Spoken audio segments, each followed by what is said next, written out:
जय जय संतोषी माता, जय जय माँ। जय जय संतोषी माता, जय जय माँ। नमस्कार दोस्तों, स्वागत है आपका अपने चैनल हिंदू पर टीवी पर। दोस्तों, शुक्रवार व्रत माता संतोषी का व्रत होता है, जो कि सर्व मनोकामना पूरी करने वाला व्रत है।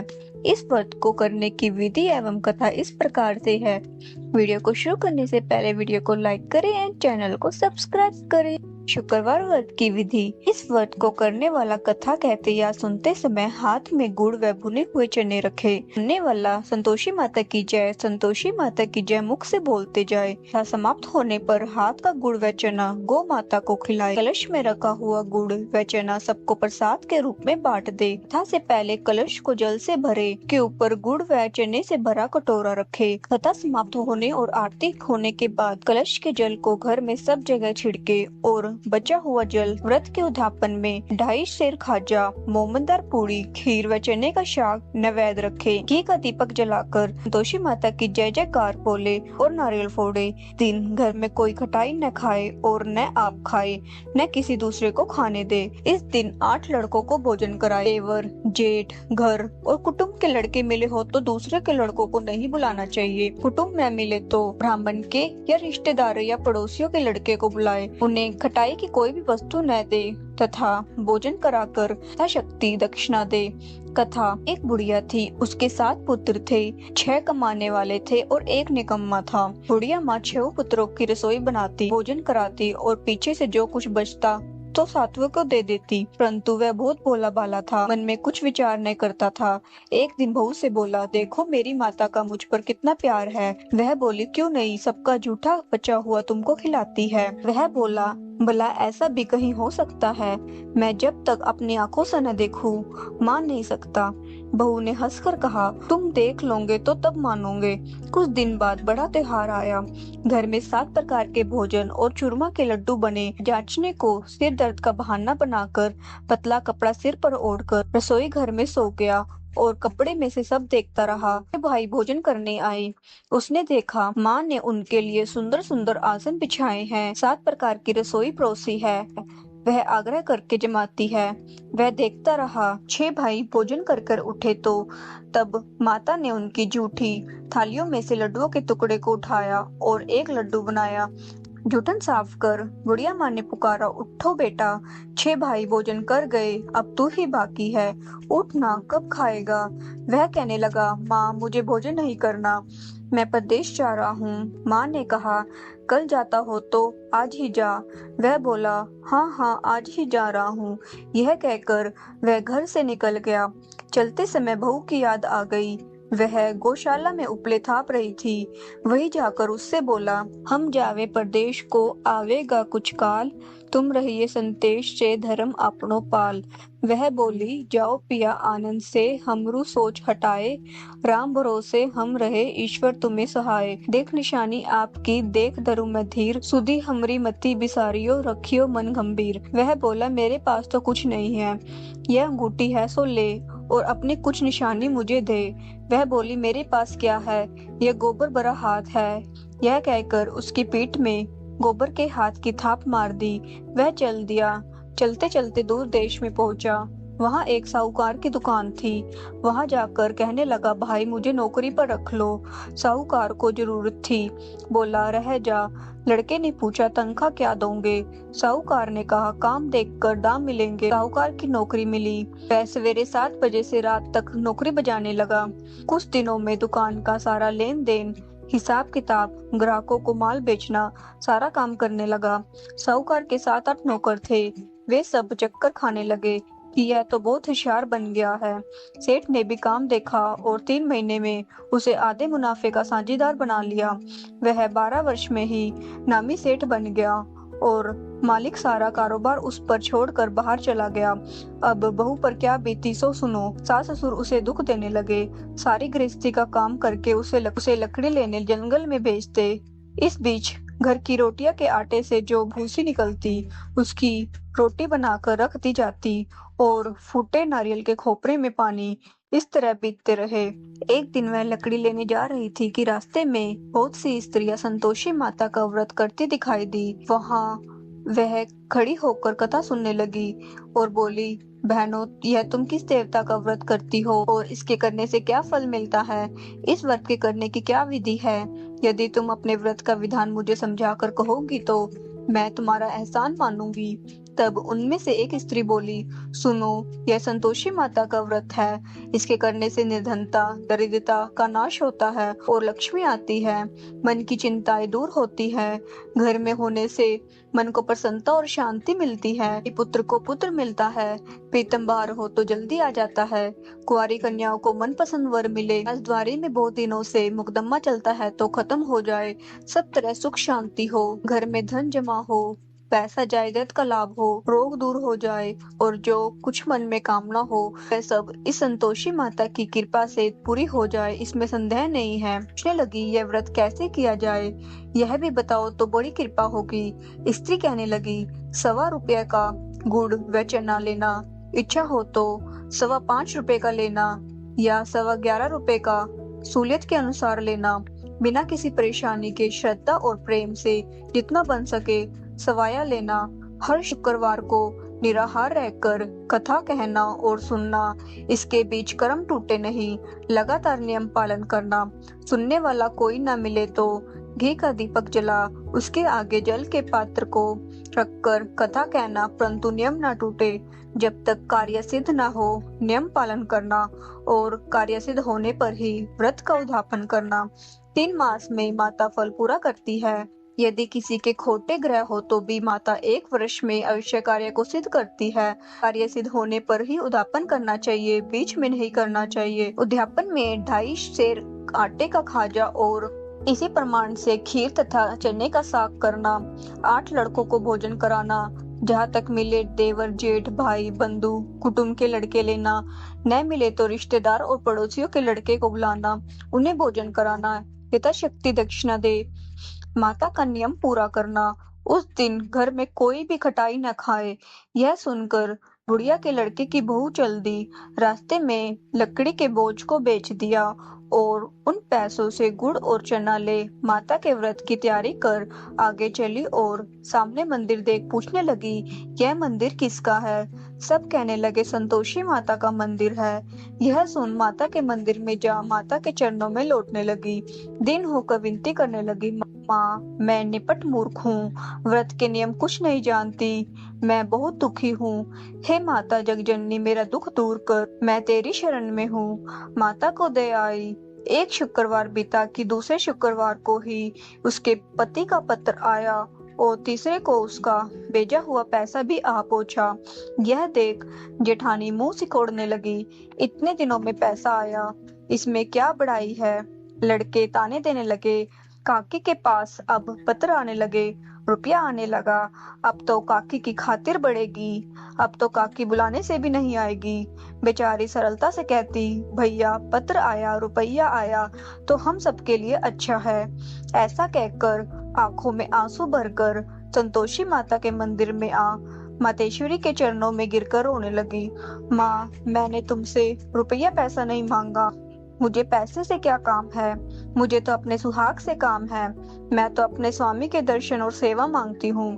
तब माता ने प्रसन्न होकर कहा, जा बेटी, तेरा स्वामी आएगा। यह सुन वह खुशी से बावली होकर घर में जाकर काम करने लगी। अब संतोषी माँ विचार करने लगी, इस भोली पुत्री से मैंने कह तो दिया तेरा पति आएगा, पर आएगा कहाँ से? वह तो सौपन में भी इसे याद नहीं करता, उसे याद दिलाने मुझे जाना पड़ेगा। इस तरह माता बुढ़िया के बेटे के पास जा सौपन में प्रकट होकर कहने लगी, साहूकार के बेटे, सोता है या जागता है? वह बोला, माता, सोता भी नहीं हूँ, जागता भी नहीं हूँ, बीच में ही हूँ, कहो क्या आज्ञा है? माँ कहने लगी, तेरा घर बार कुछ है या नहीं? वह बोला, मेरा सब कुछ है माता, माँ बाप, भाई बहन, बहू, क्या कमी है? माँ बोले पुत्र, तेरी स्त्री घोर कष्ट उठा रही है, माँ बाप उसे दुख दे रही हैं, वह तेरे लिए तरस रही है, तू उसकी सुधि ले। वह बोला, हाँ माता, यह तो मुझे मालूम है, परंतु मैं जाऊं तो जाऊं कैसे? प्रदेश की बात है, लेन देन का कोई हिसाब नहीं, कोई जाने का रास्ता नहीं नजर आता, कैसे चला जाऊं? माँ कहने लगी, मेरी बात मान, सवेरे नहा धोकर संतोषी माता का नाम ले, घी का दीपक जला, दंडवत कर दुकान पर बैठना। देखते देखते तेरा लेन देन सब चुक जाएगा, जमा माल बिक जाएगा, सांझ होते होते धन का ढेर लग जाएगा। सवेरे बहुत जल्दी उठ उसने लोगों से अपने सपने की बात कही तो वे सब उसकी बात अनसुनी कर दिल्लगी उड़ाने लगे। कहीं सपने भी सच होते हैं। एक बूढ़ा बोला, देख भाई, मेरी बात मान, इस प्रकार सच झूठ करने के बदले देवता ने जैसे कहा वैसा ही करने में तेरा क्या जाता है। वह बूढ़े की बात मान स्नान कर संतोषी माता को दंडवत कर घी का दीपक जला दुकान पर जा बैठा। थोड़ी देर में वह क्या देखता है कि देने वाला रुपया लाए, लेने वाले हिसाब लेने लगे। खोटे से भरे सामानों के खरीदार नकद दाम में सौदा करने लगे। शाम तक धन का ढेर लग गया। माता का चमत्कार देख प्रसन्न हो मन में माता का नाम ले, घर ले जाने के वास्ते गहना कपड़ा खरीदने लगा और वहाँ के काम से निपट वह घर को रवाना हुआ। वहाँ बहू बेचारी जंगल में लकड़ी लेने जाती है। लौटते वक्त माँ के मंदिर पर विश्राम करती है। वह तो उसका रोजाना रुकने का स्थान था। दूर से धूल उड़ती देख वह माता से पूछती है, हे माता, यह धूल कैसे उड़ रही है। माँ कहती, हे पुत्री, तेरा पति आ रहा है। अब तू ऐसा कर, लकड़ियों के 3 बोझ बना ले, एक नदी के किनारे रख, दूसरा मेरे मंदिर पर और तीसरा अपने सिर पर रख। तेरे पति को लकड़ी का गट्ठा देखकर मोह पैदा होगा। वह वहां रुकेगा, नाश्ता पानी बना खाकर माँ से मिलने जाएगा। तब तू लकड़ियों का बोझ उठाकर घर जाना और बीच चौक में गट्ठा डालकर 3 आवाजें जोर से लगाना, लो सासू जी, लकड़ियों का गट्ठा लो, भूसी की रोटी दो और नारियल के खोपरे में पानी दो। आज कौन मेहमान आया है। माँ की बात सुन बहू बहुत अच्छा माता कहकर प्रसन्न हो लकड़ियों के 3 गट्ठे ले आई। एक नदी के तट पर एक माता के मंदिर में रखा। इतने में ही एक मुसाफिर आ पहुंचा। सूखी लकड़ी देखकर उसकी इच्छा हुई कि अब यही विश्राम करे और भोजन बना खाकर गांव जाए। इस प्रकार भोजन बना विश्राम कर वह गांव को गया, सबसे प्रेम से मिला। उसी समय बहू सिर पर लकड़ी का गट्ठा लिए आती है। लकड़ी का भारी बोझ आंगन में डालकर जोर से 3 आवाज देती है, लो सासू जी, लकड़ी का गट्ठा लो, भूसी की रोटी दो, नारियल के खोपरे में पानी दो। आज कौन मेहमान आया है। यह सुनकर सास बाहर आ अपने दिए हुए कष्टों को भुलाते हुए कहती है, बहू ऐसा क्यों कहती है, तेरा मालिक ही तो आया है। आ बैठ, मीठा भात खा, भोजन कर, कपड़े गहने पहन। इतने में आवाज सुन उसका स्वामी बाहर आता है और अंगूठी देख व्याकुल हो माँ से पूछता है, माँ ये कौन है। माँ कहती है, बेटा यह तेरी बहू है। आज 12 वर्ष हो गए, तू जब से गया है तब से सारे गांव में जानवर की तरह भटकती फिरती है। काम काज घर का कुछ नहीं करती, 4 समय आकर खा जाती है। अब तुझे देखकर भूसे की रोटी और नारियल के खोपरे में पानी मांगती है। वह लज्जित हो बोला, ठीक है माँ, मैंने इसे भी देखा है और तुझे भी देखा है। अब मुझे दूसरे घर की चाबी दो तो मैं उसमें रहूं। तब माँ बोली, ठीक है बेटा, तेरी जैसी मर्जी, कहकर चाबी का गुच्छा पटक दिया। उसने चाबी ले दूसरे कमरे में जो तीसरी मंजिल के ऊपर था खोलकर सारा सामान जमाया। एक दिन में ही वहां राजा के महल जैसा ठाट बाट बन गया। अब क्या था, वे दोनों सुख पूर्वक रहने लगे। इतने में अगला शुक्रवार आया। बहू ने पति से कहा, मुझे माता को उद्यापन करना है। पति बोला, बहुत अच्छा, खुशी से करो। वह तुरंत ही उद्यापन की तैयारी करने लगी। जेठ के लड़कों को भोजन के लिए कहने गई। उसने मंजूर किया, परंतु पीछे जेठानी अपने बच्चों को सिखलाती है कि देखो रे, भोजन के समय तुम सब खटाई मांगना, जिससे उसका उद्यापन पूरा न हो। लड़के जिमने गए, खीर पेट भरकर खाई, परंतु याद आते ही कहने लगे, हमें कुछ खटाई दो, खीर खाना हमें भाता नहीं, देखकर अरुचि होती है। बहू कहने लगी, खटाई किसी को नहीं दी जाएगी, यह तो संतोषी माता का प्रसाद है। लड़के तुरंत उठ खड़े हुए, बोले, पैसा लाओ। बोली बहू कुछ नहीं जानती थी, सो उन्हें पैसे दे दिए। लड़के उस समय जाकर इमली खाने लगे। यह देखकर बहू पर संतोषी माता जी ने कोप किया। राजा के दूत उसके पति को पकड़कर ले गए। जेठ जेठानी मनमाने खोटे वचन कहने लगे। लूट लूट कर धन इकट्ठा करके लाया था, सो राजा के दूध पकड़ कर ले गए। अब सब मालूम पड़ जाएगा, अब जेल की हवा खाएगा। बहू से यह वचन सहन नहीं हुए। रोती रोती माता के मंदिर में गई। हे माता, तुमने यह क्या किया? हंसाकर अब क्यों रुलाने लगी? माता बोली, पुत्री, तूने उद्यापन करके मेरा व्रत भंग किया है। इतने जल्दी सब बातें भुला दी। वह कहने लगी, माता, भूली तो नहीं हूँ, न कुछ अपराध किया है।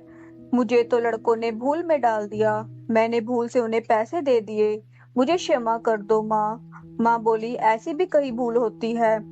वह बोली, माँ, मुझे माफ कर दो, मैं फिर तुम्हारा उद्यापन करूंगी। माँ बोली, अब भूल मत करना। वह बोली, अब नहीं होगी।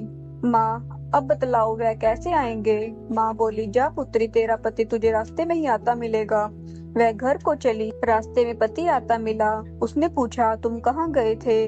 तब वह कहने लगा, इतना धन कमाया है, उसका टैक्स राजा ने मांगा था, वह भरने गया था। वह प्रसन्न हो बोली, भला हुआ, घर चलो।